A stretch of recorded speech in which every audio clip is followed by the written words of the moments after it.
So I recently found out that May is the month of mental health awareness, and that is something that I'm super excited about. If you know me personally, you know that's a topic that I hold near and dear to my heart. And what better month to put it in other than my birthday month? Shout out to my Geminis. Anyways, I just want to give a disclaimer that I'm a regular everyday person. Like, I'm not a doctor, I'm not a psychiatrist or anything like that. My whole point of making these videos and like sharing my experiences is literally just to share my story. You never know what somebody else is going through. 9 times out of 10, any place that you've been, somebody's been there or somebody's going to go there. And I do believe that when you share your story, you just kind of help that walk for somebody else be easier. My biggest ways that I want to inspire people is definitely number one, to like think for yourself. Right now I feel like we're in like a world, I can't even say generation, but a world where everything I think comes so easy. Like, we're constantly taking in knowledge, constantly things are being thrown at us, whether they're exaggerated or if they're fact. We're just processing, and a lot of us are going through like a brain overload. So I do hope to encourage people to think for themselves. Another thing is do your own research. Like, take what you need. Everything may not work for you, but just take what you need. Hear people out, take what you need, and kind of just do what it do. Okay, cool. So jumping right into it, if I had to define what anxiety is to me, I would say anxiety is like little seeds planted in your mental, planted in your thought process, and they could be anything. You know, the smallest doubt, a worry, things that apply to your situation, things that don't apply to your situation, random as hell, relevant as hell. So what happens is these little seeds is there, and then when it's a moment for you to be present, when it's a moment for you to like push boundaries, when it's a moment that's outside of your comfort zone, all of a sudden these little seeds decide that they're going to sprout. And depending on how many seeds is there, it's so many different emotions and perspectives and like opinions, facts, not facts, coming at you at one time, all at the same time of you trying to be present. You're trying to do the thing that is asked of you right here, right now. And that becomes a problem. So something that is mental then turns physical, because now our body's reacting. Our heart is racing. You are sweating. Our throat is closing up. Like, you feel like you're having a heart attack, or you just feel like you're losing your mind. The skill varies. The one thing that I can say about dealing with anxiety, dealing with panic, panic attacks and stuff like that, is definitely going to be mind over matter. And that is so much easier said than done. I just want to share a quick story about anxiety and panic, because I think the picture sounds so perfect and beautiful when you're like, oh yeah, all you have to do is just calm down. The thing about anxiety is a thug. It's a gangster. It don't fight fair. It's gonna pop up on you whenever, wherever, and literally it's like, regardless of if you're ready or not, here it is. Almost like the Rona, right? So I'm gonna share this quick story.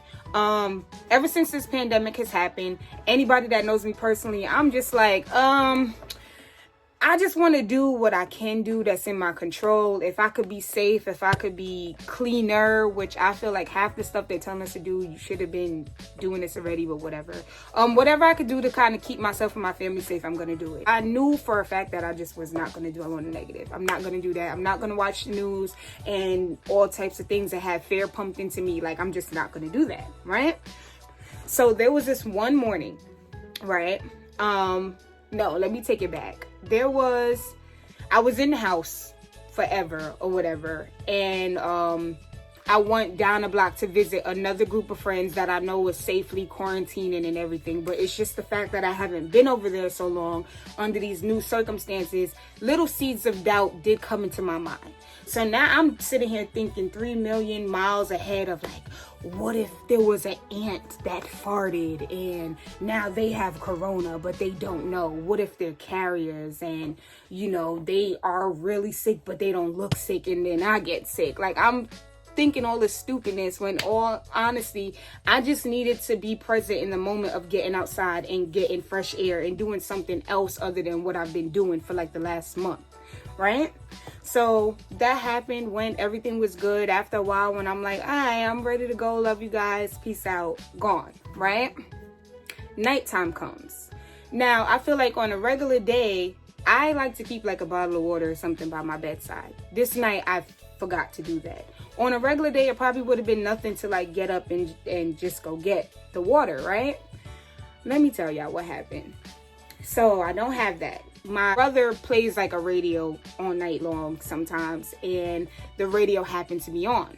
So I wake up and I'm like, oh, I need water. My mouth is so dry, right? So I already knew that I got up like super, like, you know, just rapid, like out of nowhere. So I knew, let me chill, because I also have something called syncope, which if y'all don't know, syncope is like if you get up or you're excited too fast, your blood pressure could either shoot up or like drop really low and then you pass out. So I'm like, yeah, let me chill, because right now is not the time. No, we're not gonna do that, right? I'm like physically almost back to sleep, but I'm hearing this radio talk about coronavirus, and the radio was just going, coronavirus, da-da-da-da, these people, da-da-da, this is the best, da-da-da, this is doctors, da-da-da, da-da-da, coronavirus, right? I jump out of my sleep. Before I even like have a thought process, I'm in the kitchen. And now I'm like, oh yeah, I know this feeling. I'm going down. So I try to go over to the counter to brace myself, and I wake up passed out on the floor. I'm on the floor. I hit my head, had to go to the doctor, you know, a couple of days later. All of this for panic, you know, and that was an anxiety attack that happened to me, and then I was in a position where I wasn't in control to kind of like catch myself. So that's my example of anxiety. Sometimes it's easy to catch yourself. Sometimes it's not easy to catch yourself. Sometimes it sneaks up on you. Sometimes you don't even know that it's happening. With every person is going to look different. Now on a regular day, when I know that like my mind just isn't at peace, or, you know, I just been thinking a lot about shit I probably don't have any business thinking about, or it's just not my day, it's way easier for me to catch myself.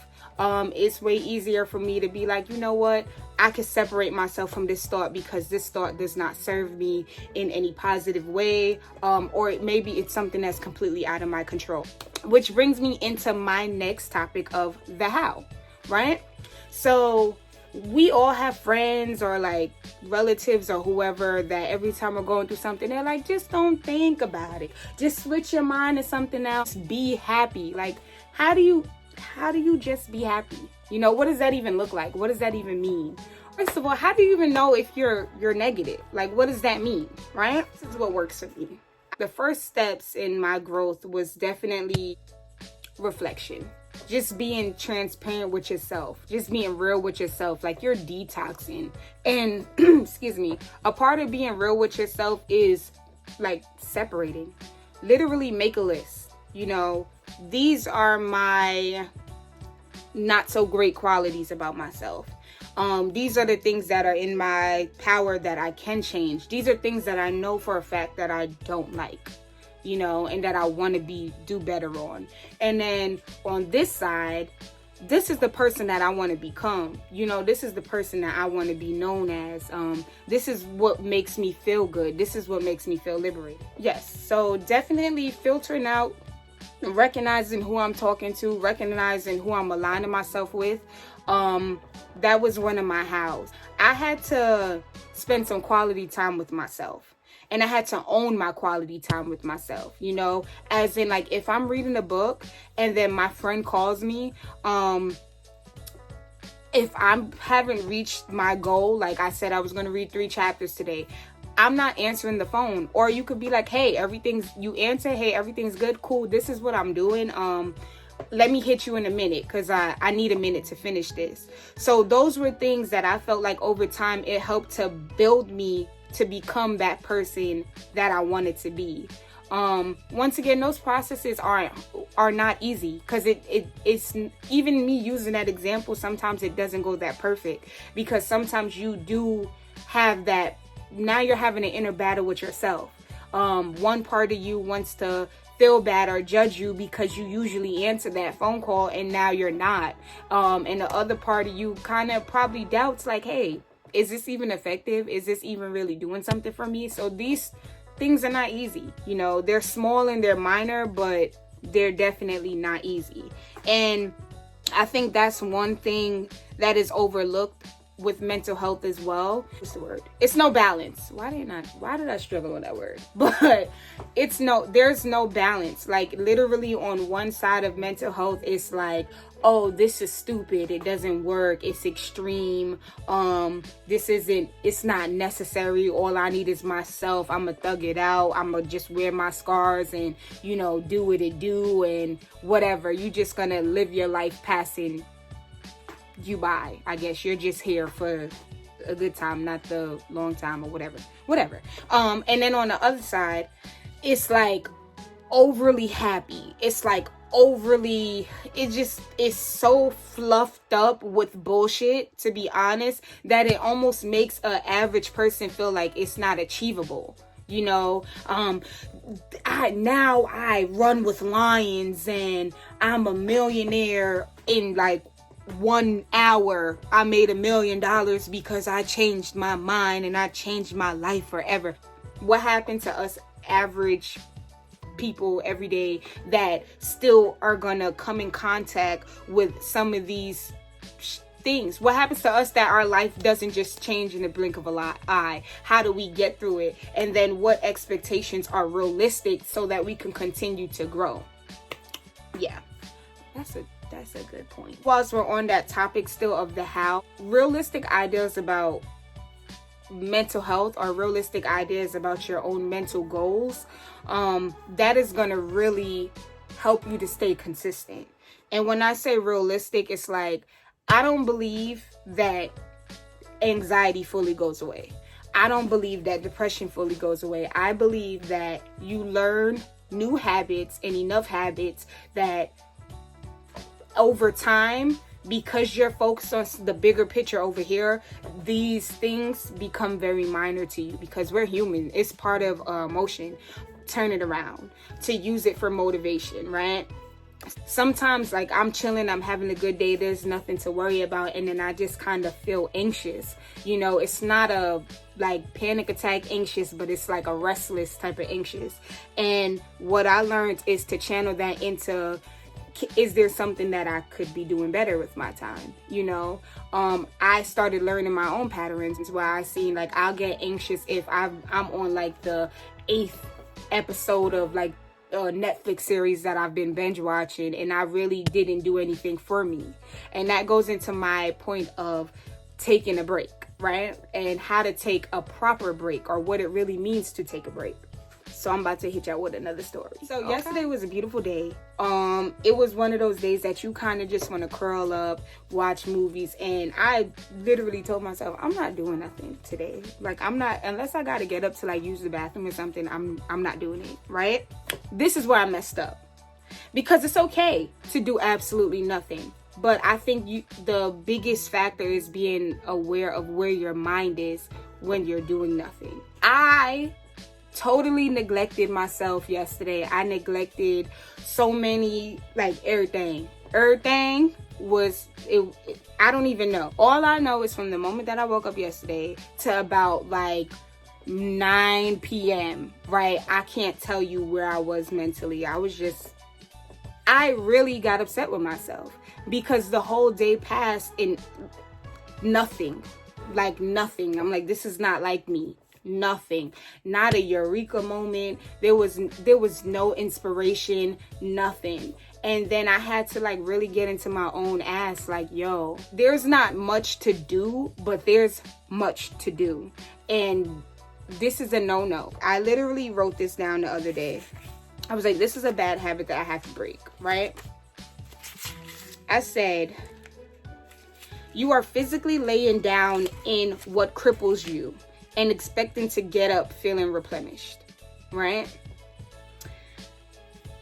That's some deep shit, y'all. Like, literally, some of the lowest points of my life, like, I would lay down and sleep the whole day. Knocked out. Just trying to escape. And that ties back to the fact that I want to make about taking a break, because if I do it, I'm pretty sure somebody else does it. When you decide, oh, I'm gonna take a break, and you think that taking a break is literally like just stopping the whole process.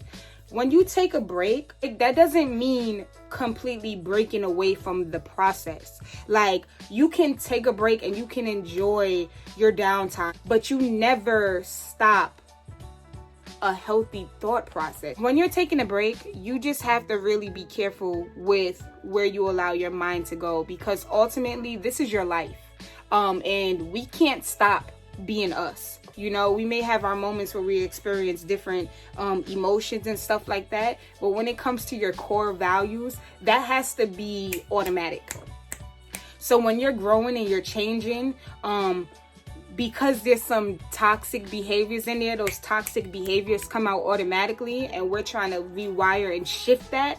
When you're on your growth process, you cannot stop that part. You know, you could take a break. You know, I could lay down and decide that I don't want to hear music, I don't want to watch TV, I don't want to watch anything. But at that moment, I should still be having quality time with Ashley.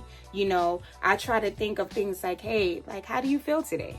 How do I feel? Like, I feel good, you know. I was really at peace in this moment today, and I'm proud of me for like really just being present in that moment. You know, I sit down and I tell myself things that I'm grateful for, or I might just allow myself to daydream about like my next career venture, or you know, anything. But to physically stop like everything and say, I'm gonna just pass time. Passing time is so dangerous. So dangerous. And that's one thing that I'm so glad that I learned this right now, because I think that when the world is on and we have work and friends and other distractions, we don't realize how much time we pass. We don't. And that is so bad. Everything is literally just happening to you. You're just there. And that's not a good place to be, because it's super hard to get out of it, right? So keeping that in mind, that's what I was upset about. Needed a moment to get my thoughts together. But that's what I was upset about yesterday, because by the time 9 o'clock hit, I gained absolutely nothing from my experience. Even me watching the shows, it's like, was I really enjoying it? Was I really being inspired? Was I taking anything? If you know me personally, you know I have a love for film and set work and stuff. When I watch movies and shows, I watch with a third eye. I'm rarely ever watching for entertainment. Like, I just love to see the art come together. And yesterday, to know that I sat there and binge watched and didn't see anything. Like, I didn't see anything, because mentally I wasn't present. That's a problem. And Ashley, we're not going to do that anymore. With taking a break, be mindful with how you take a break. What types of breaks are you doing? Are you saying, oh yeah, I'm going to take a break, and then you going back to the same thing that broke you? Are you going back to those same habits? Are you going back to that toxic person? Are you being realistic with yourself? Are we really taking a break, or are we going back to what's comfortable? Taking a break is a pause, you know, to ultimately start again and move forward. Are we taking steps backwards and calling that a break? That's what I had to check myself on. And that's what you guys should check yourself on. Cool. So we're just gonna do a little quick recap on things that we covered. What is anxiety? I shared my experience with anxiety. I'm definitely open to hear some of you guys' experiences with anxiety. If anything, you know, you could comment below. You can shoot me a DM. I'm open. Like, I actually do really like people, and I like to hear about y'all experiences. So definitely let me know. We learned about some of my hows. I'm super interested to hear what hows you guys come up with, or how my hows have helped you in some sort of way. My mom calls it a microwave effect, where it's like you just want it to be ready and quick and together and perfect, like this, like this, like this. And I think some of us need to backtrack on that and be more realistic with ourselves, be more realistic with where we're at, and be more realistic with what we want. And I think I'm gonna make a video on that. This last year compared to the last 2 years, everything that I thought I wanted completely shifted. So I think that might be my next video on how to evaluate what do you really want, what's really important to you. Having patience with yourself is going to get you really far. I think having patience with yourself and thinking for yourself, you know, always be inspired. Take what works for you, take what resonates with you, and leave the rest, but always look for inspiration because it should be everywhere. Don't be taking no bullshit ass breaks, okay? We not doing the bullshit breaks no more. We not walking backwards no more. No, we're not doing that. Yeah, and I really hope that these tips has helped somebody. I hope that my stories either made you laugh or inspired you to be better in some sort of way. If my post resonates with you guys, you know, I'm not a stickler for like, oh, repost me and things of that sort. There's nothing wrong with that, but I feel like the content that I put out, I really want the quality of people that resonates with my message over the quantity, because I know this isn't for everybody. And if you are a perfect person, if you just don't have these problems and you don't have to deal with stuff like this, then God bless you. But if you are somebody, or you know somebody, or if you was moved to like it, like, if you were moved to subscribe. You definitely don't want to miss out on a lot of these topics that's coming. I'm really adamant on pushing myself and just doing what I gotta do. Share, you know, it could be a friend, a stranger, you know, just share my story, share your story. And I'm looking forward to what the future brings with this. Thank you, and bye-bye.